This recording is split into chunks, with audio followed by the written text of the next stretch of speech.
साथियों एवं देवियों, काफ़ी देर से आप सुन रहे हैं, सुनाने की कोई ज़रूरत नहीं है।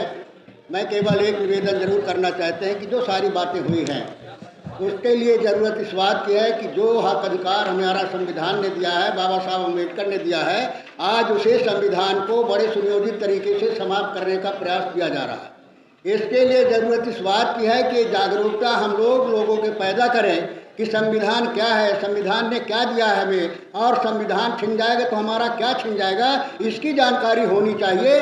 और मनवाद ने समाज को किस तरह से बांटा है उसकी जानकारी होनी चाहिए। और इसका सबसे बड़ा तरीका, सही तरीका ये है कि अगर हम समझते हैं कि ये मनवाद का रास्ता है तो मनवाद को बढ़ाने वाले हम ही हैं। अगर हम संकल्प ले लें, समझ लें कि ये मनवाद है, ये हमारा रास्ता नहीं है, और हम उससे अपने आप को अलग कर लें, तो इस तरह के जो आज महाकुंभ का जो हाल हो रहा है वो आप से खत्म हो जाएगा। वहाँ महाकुंभ का महत्व बढ़ाने वाले हम ही हैं, संख्या हमारी है, उसको प्रोत्साहन करने वाले हम हैं, हम ही विरोध भी करते हैं और परोक्ष रूप से समर्थन भी करते हैं। अगर ये हम जागृति पैदा कर सकें तो हमारा रास्ता आसान हो जाएगा। इन्हीं शब्दों के साथ आप सब आए, आप सबको धन्यवाद देना चाहते हैं। इसी तरह से जिसकी जो हैसियत है, हम जहाँ चाहें अपना प्रयास करते रहें जागृति का, चेतना पैदा करने का, तो निश्चित रूप से हमारा रास्ता संघर्ष तो आसान हो जाएगा। धन्यवाद। जय महापुरुषों और महाविभूतियों को मेरा सादर नमन। वी द पीपल का जो कार्यक्रम है, जिसके तहत हमारे पिछड़े वर्ग को जो आवाज़ देने का काम किया जा रहा है, उसको समर्थन देने के लिए हम आप लोग के बीच में आए हैं। हमारे पिताजी तो छठे मुख्यमंत्री थे, 1968 में ही हुए थे। उनके बाद डॉक्टर बीपी मंडल साहब, जिनकी तस्वीर आप देख रहे हैं उधर सबसे लास्ट में, रिजाइन किया था, तब वो मुख्यमंत्री बने थे बिहार के। और उस समय का एक विवरण बस आपको बताना चाह रहे हैं कि जब वो मुख्यमंत्री बने तो कैबिनेट की मीटिंग हुआ करती थी, तो जिस चेयर पे, जिस कुर्सी पे मीटिंग होती थी, उनको उस समय वो चेयर बदल दिया गया था, हटा दिया गया था। बाद में बताया गया, किस वजह से बताया गया कि वो क्यों हटाया गया, कि कुर्सी छुआ ना जाए। फीलिंग ऐसी थी कि कुर्सी भी छुआ जाए, इसलिए वो कुर्सी को हटा दिया गया था उस कैबिनेट मीटिंग। फिर उन्होंने उसको चीफ सेक्रेटरी को बोल के उसको इंस्टॉल करा के उससे मीटिंग किया था। तो एक विवरण है उनके जीवन से जुड़ा हुआ जो हम लोग जानते हैं। उसके बाद तो नीतीश जी और लालू जी बिहार में उसी त्रिवेणी संघ को जो एक मूवमेंट चली थी, उसी के तहत आज वर्तमान में हम लोग के यहाँ हैं। लेकिन लड़ाई अब उस राजनीतिक लड़ाई थी तो चलती रहेगी। हमें अपने जो इस मुहिम में जो बच्चे आज आगे आना चाह रहे हैं उनको कैसे समर्थन मिले, जैसे नौकरियों में रिजर्वेशन या ओबीसी में जो संख्या आबादी के हिसाब से जो बढ़ी है उनको कैसे आवाज़ मिले, उसके लिए हमारी एक लड़ाई जारी रखनी पड़ेगी। सुख सुविधा में आने के बाद थोड़ा सा कमी तो आती है, नो डाउट, कि जिसको कुछ मिल जाता है तो वो थोड़ा शिथिल हो जाते हैं। लेकिन हम लोग को नए सिरे से और हर चीज़ को साथ लेके चलना पड़ेगा। इसी विचार के तहत हम लोग जब आपके कार्यक्रम में आए हैं, और आज चूंकि चुनाव का समय है दिल्ली में और आप लोग की इतनी उपस्थिति भी है तो बहुत बड़ी बात है। इस चीज़ को इतना ही कह के मैं आप लोग के बीच में रखना चाहूँगा कि हम लोग को अभी एकजुट होकर एक विचार के तहत काम करना पड़ेगा। जब तक हम लोग एकजुट नहीं होंगे तो सारा जितने हमारे महापुरुषों ने जो बलिदान दिया, जो त्याग किया, उसका परिणाम पूरी तरह नहीं आ पाएगा। इसलिए हम लोग थोड़ा निस्वार्थ भाव से, थोड़ी अपने इच्छाओं से ऊपर उठ के एक दूसरे को देखें, समझें, तभी हमारी लड़ाई और हमारा जीवन सुधर पाएगा। नहीं तो ये चंद पूंजीपति जो लोग जो काम कर रहे हैं आज, उसका भी एक ज़रूरत है। वो भी ऐसे, अभी जैसे कुंभ मेला का आयोजन हो रहा है तो बड़ा बड़ा टेंट लग रहा है, 1-1 लाख रुपए का टेंट लग रहा है, कई लोग सड़क पर ही सो रहे हैं, परेशान हो रहे हैं। ये एक पूरी पूंजीवादी व्यवस्था हम लोग के माथे पे लाद दी गई है। और ये जो मोबाइल है, मोबाइल ने इतना इन्फ्लुएंस कर दिया है आज के ज़माने में, कोई आदमी अछूता नहीं है। हमको नहीं लगता है कि कोई यहाँ जितने लोग होंगे मोबाइल को नहीं देखते होंगे। तो इसके माध्यम से हम लोग को इतना दिमाग को बझा दिया गया है कि हम दूसरा काम कर ही नहीं पा रहे हैं। तो कोशिश करें कि अपने घर में अपने बच्चों को कैसे इसका सही चीज़ बताएं कि हमारे पास जो चीज़ है, मोबाइल का सदुपयोग करें, इसका दुरुपयोग ना करें। इससे हमारी मुहिम कमज़ोर हो रही है, क्योंकि वर्ल्ड का, पूरे देश, विश्व का कोई भी घटना घटती है तुरंत हमारे मोबाइल पे उपलब्ध है। हम लोग उसी में व्यस्त हैं, लेकिन आसपास में जो चीज़ें हो रही हैं, हमारे घर परिवार में जो हमारे बच्चे क्या कर रहे हैं, उसके प्रति ध्यान नहीं जा रहा है। तो इन्हीं बातों के साथ ज़्यादा चीज़ें नहीं, सारे प्रबुद्ध लोगों ने अपना विचार यहाँ रखा है। हमें यहाँ पे अनिल जी ने बुलाया, बहुत अच्छा लगा, और इसी विश्वास के साथ हम लोग काम करते हैं। हम लोग तो जिस प्रांत से आते हैं तो हमेशा जाते हैं, कभी इलाज का मामला आता है, कभी नौकरी का मामला आता है, ये आम समस्या है हम लोग घर द्वार में जो देखते हैं। उसको थोड़ा दुरुस्त करने की जरूरत है। इसके लिए सब लोग हम लोग मिलजुल के एक सोच के साथ आगे बढ़ें, तभी इसका फायदा हम लोग को समाज को मिल पाएगा। इन्हीं बातों के साथ मैं अपनी बातों को विराम देता हूँ। बहुत बहुत धन्यवाद। जय हिंद, जय भारत। महाराज, जय महात्मा फूले, जय डॉक्टर भीमराव अंबेडकर, जय कर्पूरी, जय जगदेव, जय मंडल। आज सभा शुरू होने के वक्त थोड़ा सा अफरा तफरी मचा था। प्रोफेसर सब, मैं भी पढ़ाता हूँ विश्वविद्यालय में, थोड़ा एक आदत रहता है, सर माफ़ करेंगे, मैं पीछे बात कर रहा था, वो मुझे ही बोल रहे थे, मैं सीनियर हूँ, कई बार वो इस तरह से बोल देते हैं, और मैं मनोभाव को समझकर, और वो वैसे भी कोई भी बोले, हमारे छात्र भी जब बोलते हैं तो हम उसका सम्मान से स्वागत करते हैं। यहाँ सभी सम्मानीय व्यक्ति हैं, और निषाद साहब बैठे हैं, उनका तो मैं एक तरह से शिष्य कहिए, बहुत मैं उनकी इज्जत और तारीफ करता हूँ।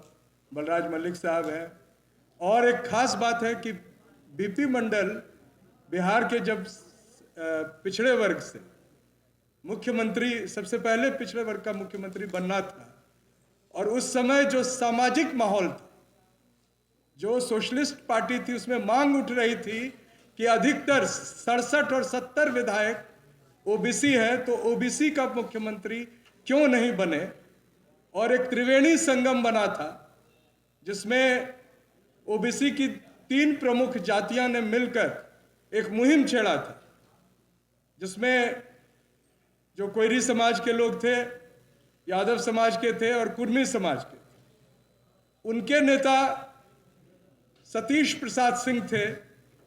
चूंकि बीपी मंडल को मना किया गया कि आपको मुख्यमंत्री नहीं बनने दिया जाएगा, तो एक दिन के लिए सतीश बाबू मुख्यमंत्री बने थे, और उनके पुत्र, हमें सौभाग्य है सुशील कुमार जी आज यहाँ उपस्थित हैं, तो मुझे वो सारा मंजर याद आ गया। इसलिए यहाँ जो बैठी माताएं और जो हमारे प्रबुद्ध लोग हैं, सभी से मैं गुजारिश करना चाहूँगा कि जो बार बार 70 साल में क्या हुआ, कैसे हुआ, ये प्रश्न उठाया जाता है, हमें जानना जरूरी है कि पिछले 70 साल में कौन कौन संघर्ष आज भी चल रहा है।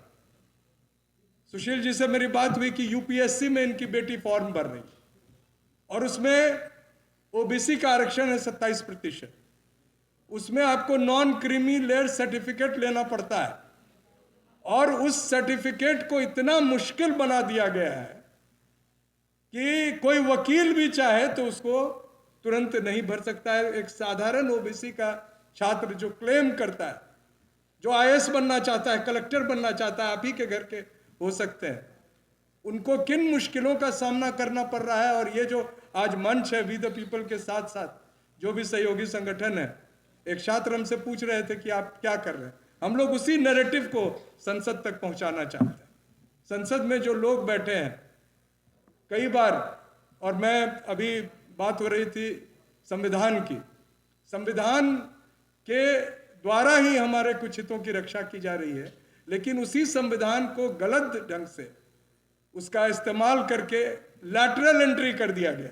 आईएएस में 300 ऐसे पद हैं जिसकी भर्ती सीधे कर ली जाती है, कोई परीक्षा में उनका रैंक क्या था उसको सीक्रेट रखा जाता है, और वो कौन लोग हैं और किनको बनाया जाता है, अगर आप आरटीआई से पूछेंगे तो आपको नहीं पता चलेगा। इसी तरह ये जो सरकार है भारतीय जनता पार्टी आरएसएस की, जो हिंदू राष्ट्र का आज प्रारूप तैयार कर रही है महाकुंभ में, वो इसी संविधान के तहत अपना काम जारी रखा है। उन्होंने एक आदेश दिया है कि अब जो कॉलेज में प्रोफेसर बनेंगे उनके लिए नेट करना, यूजीसी नेट करना जरूरी नहीं रहे, उनके लिए पीएचडी भी जरूरी नहीं रहेगा। मंदिर में कोई घंटी बजा रहा है और उसको सीधे सीधे वाइस चांसलर बनाना है, तो उसके लिए कोई योग्यता, कोई मापदंड नहीं रहेगी। मात्र एक योग्यता होनी चाहिए कि वो सवर्ण हो, ब्राह्मण हो, और सिर्फ ब्राह्मण नहीं, आरएसएस का ये योग्यता तय कर दी गई।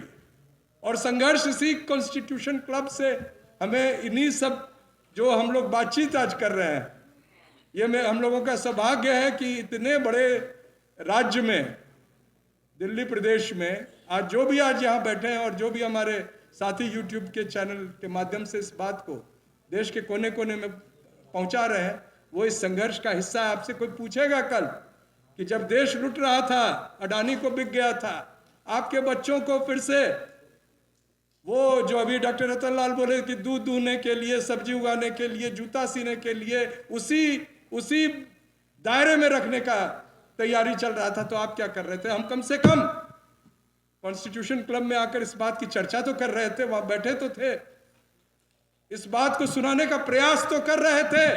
जनतंत्र में हमारे पास जो अधिकार है उसका प्रयोग कर रहे हैं। दिल्ली में चुनाव और अभी 1-2 घंटे के बाद चुनाव प्रचार खत्म हो जाएगा। एक बहुत गंभीर बात आज हमारे साथी संजय सागर शायद बोले भी होंगे, मैं दोबारा उसको बोलना चाहूंगा। ये जो चुनाव है, इसमें से हमारी सबसे बड़ी ताकत बाबा साहब ने क्या दी?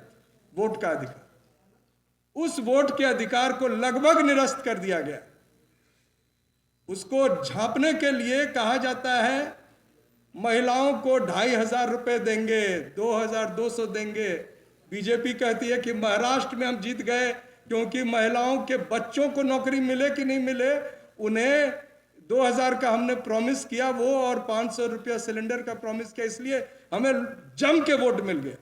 नहीं मिला था क्योंकि उन्होंने प्रॉमिस को रखा ही नहीं। 500 रुपया सिलेंडर कहा था, कहीं उसको पूरा ही नहीं किया। और जो बहनों को और जो लोग वृद्धा पेंशन को खत्म कर चुके हैं, वो कौन सा ये आश्वासन दे रहे हैं लोगों को कि और महिलाओं को कि हम आपको ये पैसे देंगे? कई तरह से ईवीएम के माध्यम से आपके वोट खत्म, चुनावी प्रक्रिया में हस्तक्षेप करके। एक खास बात आप लोग नोट करें, दिल्ली के कई वोटर्स होंगे यहाँ, मेरे ही घर में मेरी पत्नी और मेरी दोनों बेटियों का वोट खत्म कर दिया गया है क्योंकि उनके टाइटल में यादव लगा कि ये वोट शायद बीजेपी को नहीं जाए। इसके साथ साथ अभी जो उन्होंने डेटा दिया है बहुत ही चिंताजनक है। दिल्ली के कई कॉन्स्टिट्यूएंसीज में कहीं पर 2,000, कहीं 2,000, कहीं 3,000 और कहीं 34,000 वोट। केजरीवाल साहब के कॉन्स्टिट्यूएंसी में लगभग 27,000 वोट खत्म कर दिया गया, निपटा दिया गया है। चुनाव परिणाम आज चुनाव होने से पहले मैं घोषित कर रहा हूं। दिल्ली में जो चुनाव होगा, भारतीय जनता पार्टी के 7 विधायक की जगह लगभग 21 विधायक आ जाएंगे। हालांकि सत्ता में नहीं आएंगे, बाद में वो कर देंगे आम आदमी पार्टी के लोगों, और आम आदमी पार्टी के अधिक विधायक आएंगे लाख चोरी के बावजूद। लेकिन फिर आप कहां रहे जब चुनावी प्रक्रिया में आपके वोट का अधिकार समाप्त हो गया? बहुत सारी बातें हैं। अभी मैं तेलंगाना में कल था, वरांगल में एक ओबीसी महासम्मेलन, और इन्हीं सब बातों पर चर्चा हो रही थी। 2 बात, अभी चूंकि माननीय सांसद भी आ गए हैं, एक बात कह के मैं समाप्त करना चाहूंगा कि राहुल जी से हमारी 2-3 बार वो बात हुई। वो संविधान लेकर खूब घूमते हैं, लेकिन उस संविधान के अंदर पन्नों का क्या हाल है वो शायद नहीं देख रहे। संसद के अंदर आपके अधिकार को खत्म कर दिया जा रहा है। माननीय सांसद और विशंबर जी भी बैठे, वो लोग समझ रहे होंगे। नीट में चोरी हुई, कुछ नहीं कर पाए। बीजेपी सरकार ने घोषणा की जनगणना होगी, जाति पर चुप है, कुछ नहीं कर पाए। तमाम अग्निवीर को आपने कहा था कि उसकी जगह रेगुलर सेना में भर्ती होंगे, रोजगार उपलब्ध कराए जाएंगे, कुछ नहीं हुआ। आपने कहा, और इधर ओबीसी के सारे सीट्स ईडब्ल्यूएस में कन्वर्ट हो गए हैं। सारे सीट्स पर एनएफएस, नॉन फाउंड सूटेबल, आपके लोग बच्चे जाते हैं, वहां कहा जाता है कि ये पीएचडी करके आए तो भी योग्य नहीं। आप कुछ नहीं कर पाए, तो क्या विचार है? कम से कम एक दिन तो सड़क पे देखिए। और ये अपील सिर्फ राहुल गांधी जी से नहीं, मैं उनको व्यक्तिगत तौर पे बोल चुका। मैं बोल चुका हूं कि शायद भारत बंद बना करने की आपकी ताकत नहीं होगी, लेकिन आप एक दिन के लिए महात्मा गांधी की तरह अनशन तो कीजिए, भूख हड़ताल तो कीजिए कि हमारी बात को नहीं सुनी जा रही है और क्या देश की जनता मेरे साथ है, तो वो भी मेरे साथ कम से कम 5 घंटे तक भूख हड़ताल पे बैठे। मैं यही अपील अखिलेश जी से भी, भाई अखिलेश जी से करना चाहूंगा तेजस्वी जी से करना चाहूँगा, M.K. स्टालिन साहब से करना चाहूँगा, शरद पवार जी से करना चाहूँगा, और इन तमाम लोगों से आग्रह करना चाहूँगा, अरविंद केजरीवाल जी से भी करना चाहूँगा। सामाजिक न्याय पर कई मुद्दों पर वो भटके हुए हैं, लेकिन मैं ये मान के चल रहा हूँ कि कम से कम संविधान बचाने में वे हमारे साथ खड़े हो। तो इन मुद्दों को मैं इसलिए इस बात को बहुत ही जज्बाती तौर से ले रहा हूँ, क्योंकि हर एक संघर्ष में निजी तौर पर डॉक्टर रतनलाल ने नहीं बताया, 10-10 साल तक हम लोगों का प्रमोशन रुका हुआ है, क्योंकि हम लोग उस बात को कहते हैं जिस बात को वो सुनना नहीं चाहते। मैं आपसे पुनः इस विनती के साथ विदा हो रहा हूं कि हम लोग इस संघर्ष को सड़क पर भी लाएं। जय संविधान। महत्वपूर्ण कार्यक्रम में उपस्थित सभी प्रबुद्ध साथीगण और हमारे सभी सहभागी, आदरणीय साथियों, आज जैसा कि अनिल जी ने बताया कि दिल्ली में चुनाव चल रहा है और चलते चुनाव में ही आप सब लोग इतनी तादाद में अपना समय निकालकर बहुतायत में यहाँ पर पहुँचे हैं। ये हमारे बहुजनों की आवाज़ को बुलंद करने के लिए। मैं भी मध्य प्रदेश के एक छोटे से पिछड़े जिला सिवनी से यहाँ पर आया हूँ और लगातार पिछले कई कार्यक्रमों में सहभागिता मेरी रही है। जिन मुद्दों को यहाँ पर प्रमुखता से रखा गया है, मतपत्र से बैलेट पेपर से चुनाव हो, जिस पे अभी हमारे पूर्व वक्ता ने काफ़ी विस्तार से अपने विचार रखे, और समय समय पर हमारे इस कार्यक्रम में मैं देखता हूँ कि हमारे माननीय सांसदगण भी यहाँ पर आते रहे हैं और आकर के हमारी बातों को यहाँ भी उठाते हैं और संसद में भी बात रखते हैं। और निश्चित रूप से मेरा ऐसा मानना है, चूँकि डेमोक्रेसी में, लोकतंत्र में वोट का बड़ा महत्व है और वोट के माध्यम से जो भी हमारा प्रतिनिधि चुन करके जाता है तो उसका भी वहाँ पर बात रखने का बहुत महत्व है, ऐसा मैं मानता हूँ। क्योंकि बहुत लोग मौन रहते हैं, उनके बजाय जो लोग आवाज़ बुलंद करते हैं, मैं उनका समर्थन करता हूं और मैं चाहता हूं कि वे हमारे अपने लोगों की बातों को वहां पर उठाएं, क्योंकि बात उठने से ही बात चर्चा में आती है और बात लोगों तक पहुंचती है। दूसरी बात यह है कि हमारे अपने लोगों को, जैसा भी कहा गया कि बहुत सारी बातें लोगों तक नहीं पहुंची हैं, तो हम लोग भी अपने अपने वर्गों में, जैसे मैं आपको उदाहरण के लिए बताना चाहता हूं कि हमारे ही अपने वर्ग के लोगों को, इतने बड़ी तादाद में हम लोग कहते हैं 90% है, पर सावित्रीबाई फुले के योगदान को लोग नहीं जान पाते। महात्मा ज्योतिबा फुले ने हमारे समाज के लिए क्या किया, उनको नहीं जान पाते। तो हम लोगों ने उनके बारे में लोगों को बताने का कार्यक्रम चालू किया है और जगह जगह हम लोग गाँव में जाकर छोटे छोटे समूहों में अपने लोगों को बिठालकर चर्चा करते हैं, बात करते हैं, और धीरे धीरे उनकी जयंती और पुण्यतिथि पर अब लोगों की उपस्थिति बढ़ने लग गई है। तो मैं, अगर आपको लगता है कि हमारा काम बहुजन समाज के लिए महत्वपूर्ण है, तो आप हमें आर्थिक सहयोग के लिए सीन दिखाए गए QR कोड स्कैन और फोन पे और गूगल पे और UPI और बैंक अकाउंट में कर सकते हैं। फोन पे, गूगल पे 9250529129, UPI 9250529129@YBL। Bank account state bank of India AC 104299462008, IFSC code SBIN 00066563। आपका छोटा से छोटा सहयोग समाज और हमें और मजबूत करेगा, जिससे हमें बहुजन पत्रकारिता में और निष्पक्ष बनाने में मजबूत करेगा। जय भीम, जय भारत।